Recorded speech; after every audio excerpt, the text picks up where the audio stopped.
ഇന്നൊരു പുൽക്കൂടാണ് ഉണ്ടാക്കുന്നത്. അതിനായിട്ട് നമ്മളൊരു മീഡിയം സൈസ്ഡ് കാർട്ടൺ ബോക്സ് ആണ് എടുക്കുന്നത്. ആദ്യം തന്നെ നമ്മളൊരു ഡോറ് സെറ്റാക്കാൻ വേണ്ടിയിട്ട് മെഷർമെൻറ്റ്സ് ഒക്കെ എടുത്ത് ആ പീസ് കട്ട് ചെയ്ത് മാറ്റുക ചെയ്ത്. പിന്നെ കാർട്ടൺ ബോക്സിന് കുറച്ച് ലെങ്ത്തും കൂടുതലായിരുന്നു, അപ്പോൾ നമ്മൾ ലെങ്ത്തും കുറച്ച് കട്ട് ചെയ്ത് കൊടുക്കും. അടുത്തായിട്ട് നമ്മൾ കുറച്ച് സ്ട്രോ അടുത്തായിട്ട് നമ്മൾ സ്ട്രോ എല്ലാം അറേഞ്ച് ചെയ്ത് വയ്ക്കുക. എന്നിട്ട് ഈ അറേഞ്ച് ചെയ്ത സ്ട്രോ മൊത്തം ഈ ബോക്സിൽ വയ്ക്കുക. എന്നിട്ട് അത് സെറ്റ് ചെയ്ത് കൊടുക്കുക. നമ്മൾ നീഡിൽ വെച്ചാണ് ചെയ്തുള്ളത്. പിന്നെ എക്സസ് ആയിട്ടുള്ളതൊക്കെ കട്ട് ചെയ്ത് കളയുക.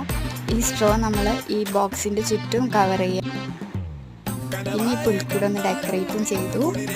അതേപോലെ റൂഫും സെറ്റാക്കി വെച്ച് കൊടുത്തു. അങ്ങനെ ഫൈനലി നമ്മുടെ പുൽക്കൂട് ഈസ് റെഡി.